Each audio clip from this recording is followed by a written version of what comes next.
Greetings, I, the WarOwl, greets you, and welcome to another vloggy video where I sit here and ramble to you for an undisclosed amount of time while unrelated footage plays in the backdrop.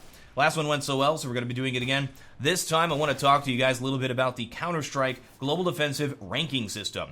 Now, there's been a lot of questions, a lot of concerns, a lot of these questions aimed at me recently about the ranking system in Counter-Strike. And the reason being, lately a lot of people have been reporting deranking very rapidly, an inability to rank up, and it being very difficult to climb in the ranks now, and I can understand those concerns. People have worked really hard trying to improve, get better at the game. They've watched a lot of my videos. A lot of you guys have sent me messages saying, "Yay, I've ranked up. Thank you for all the videos you put out there." So you're welcome. Had a lot of fun making them for you guys. But yeah, people are upset. Now, I've said this all the time when people ask me questions. I'll say it again. Rank does not matter. And that's more true than you know. So we're going to talk a little bit about how the ranking system works in Counter-Strike Global Offensive. At least what I understand of how the ranking system works. I don't know. A lot of this stuff happens behind a wall that we can't see what's going on back there. So we have to sort of figure it out. Create our own little science based on the game. So yeah. First of all, rank does not matter. Really, what's going on is behind the scenes, there's an invisible ELO system. Now, what is an ELO system, you may ask? ELO system was created by a guy named ELO. Probably Dr. ELO, since smart people put doctor next to their name. That's how you know they're smart. Anyway, Dr. ELO created a system for ranking people in games to determine how good somebody is at a game. I believe the game that he created it for is chess. A very popular one, and it has been since applied, probably modified in many, many different ways. There's a lot of science that goes into it, very complex, for video games. I think there's used in League of Legends and Dota 2. Pretty much most video games, I think, it is a great sort of base system, base idea of how to rank people.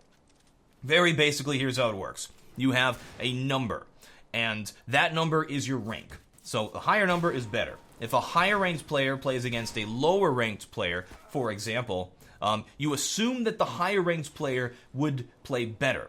So if the higher ranked player beats the lower ranked player, does better than him, he's not going to rank up as much as if the lower ranked player defeated the higher ranked player. It's sort of a fair system. Again, that's just a very basic way to understand it.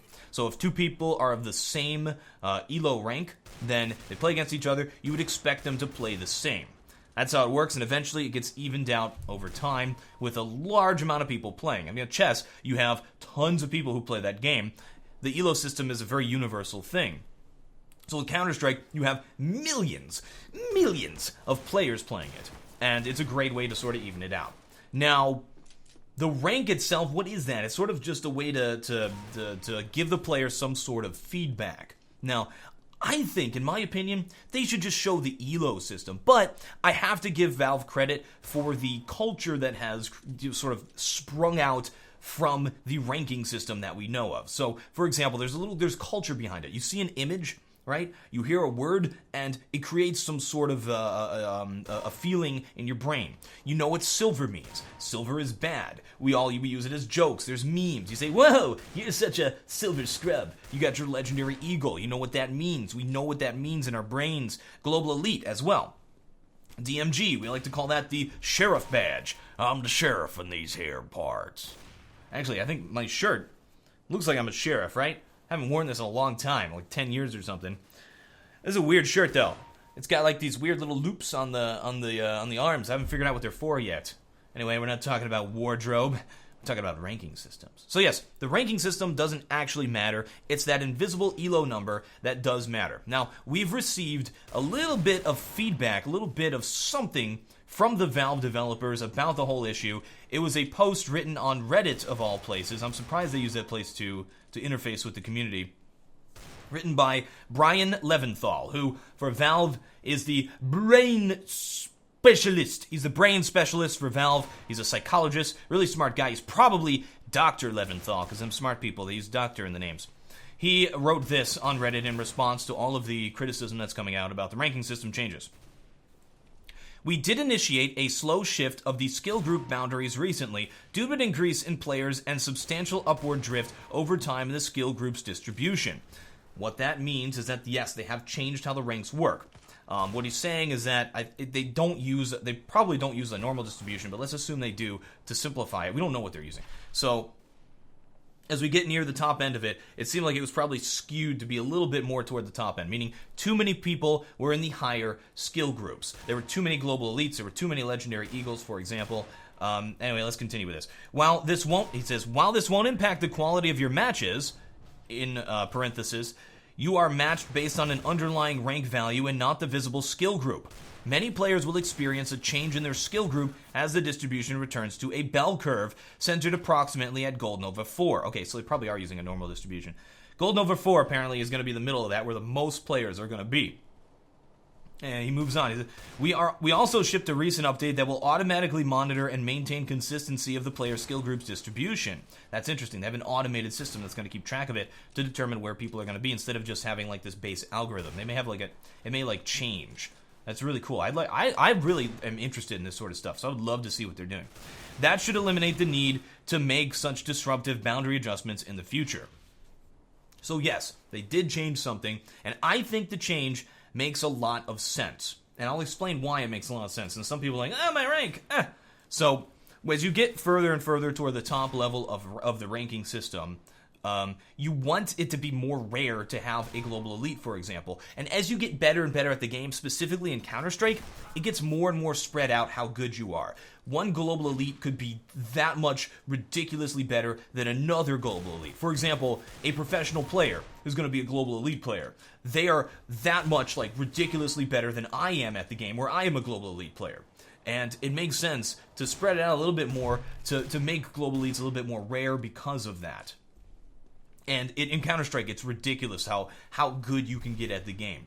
And because of that, it may even make sense to expand like beyond Global Elite and create like little ranks like that. StarCraft 2 had to do that with the creation of the Master League and the Grandmaster League. There were 2 extra ranks they had to add. The Master, which was above Diamond, and then the Grandmaster, which was the top 200 players. So they did a great job with that. And Counter-Strike, at this point, it doesn't make sense for them to do that because the really, really, really good players do not play matchmaking because of a number of reasons. The tick rate of the servers, the competitive rule set, the servers themselves and the quality of them. Those are the reasons why people do not play. The top level people do not play in the matchmaking. And of course the cheaters, people like the third party mods where the third party, not mods, but systems where there aren't as many cheaters. And because of the very aggressive anti-cheat. So, all those reasons, the very, very, very top level of players don't actually play matchmaking, so an extra ranking system may not make sense. However, if Valve actually put the time into fixing those issues, I think a lot of people would come back. A lot of people would actually play in the matchmaking system. If you had, like, a team ladder, which would be lovely, if you had the proper servers and competitive rules and everything like that, it's been going on for years. They're not going to do it. It's clear they're not going to do it at this point. But that would be awesome. It would make those third-party systems, in a way, obsolete, which would be great, because everybody would be playing on the same rules and the same servers and competing against each other. Unfortunately, that's probably not going to happen. Another thing I think they should add, which I bring up all the time, is unranked matchmaking. Because, for example, if I'm at the very top ELO, and I'm playing in Global Elite matches, and I'm playing against... or I'm playing with a friend of mine who's a DMG, for example, he's not going to have fun in the Global Elite games. It's not going to be as even. He's going to get 4 frags the whole game. It's not going to be fun for him, right? It'd be great for a way for people to play with each other and have fun. It's Counter-Strike. It's for fun. It's a game, right? It'd be great to have that unranked matchmaking system where people don't have to worry about the ranks. They can try out fun, crazy strategies. They can do strat roulette. They can do all kinds of crazy stuff like that without worrying about the ranking system. However, in my opinion, as well, I just mentioned this previously, I think they should make the ELO system, the ELO rank number, visible to the player. Even though you have the culture behind ranks that has developed, it's fun. I think you should also make that number visible, because that way we know what's going on. There isn't going to be this confusion. People aren't going to get upset. You have a good idea of where you stand. Having graphs and showing the distribution, showing where people are, how good people are, where you are in comparison, is a lot better, I think, than that simplified system. Now, for the vast majority of people, the simplified system is good enough because they can look at Gold Nova and they say, I know what that means. That clicks in my brain. But I think for people who play sort of very competitively and are interested in getting better at the game, actually being able to see the ELO number would be great. So maybe just have that somewhere in the settings that isn't immediately accessible. That isn't like, boom, there it is. hide it. Don't not really hide it, but just put it somewhere you have to click an extra button to see it. And most people won't care, and the people who do care will be really happy to see the number. So another thing that's very interesting, we don't know how a lot of this stuff works. How do people rank up?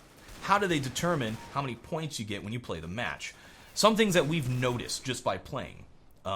Your individual performance does matter. That's something we have figured out. We know it does. The other thing we've learned is that wins matter more than individual performance. So actually winning the match and playing as a team player is more important. We also know that their scoring system, beyond just kills and frags, seems to factor into it as well. I'm not sure about a lot of these. I know people have conducted their own experiments, but if Valve were to be 100% transparent in the specifics of how you rank up and how you do better, then what we term, and excuse the language, rank whores would figure out a way to level up their accounts without actually playing the game and trying to win. They would figure out the little things that they would have to do, and they would exploit it in order to get more points, which may not always be good for the team. You'd have people frag hunting. They'd be, not worrying about the objective, trying to get their frags up, or, for example, hogging the bomb or something. I don't even know. There's all kinds of things that could happen, all kinds of crazy things people could come up with. So that specific, I'm okay with that being beyond the wall of unseeing. I'm totally okay with that, but I just would like to be able to see the elo system. That would be awesome. So if you're getting D-ranks, do not worry about it at all. Your experience is not going to change as a result. You're just going to have a different rank, and I think the change makes a lot of sense. I think there shouldn't be as many globals. It should be more difficult to get to that point.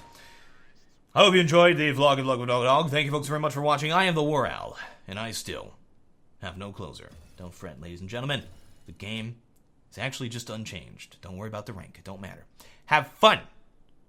You have fun. You shoot people. You have fun.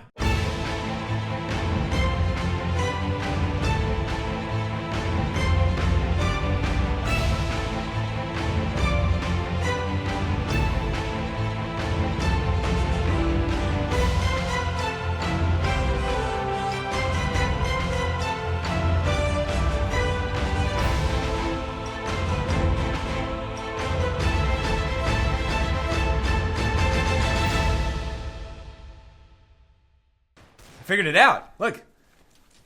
You roll up your sleeve. There's this little thing that comes out. It's got there's a button on it. Go up to the thing on the shoulder, right? Loop around. See that? Look at it. Loops into it. And then we go on to the button. I said we go on to the button.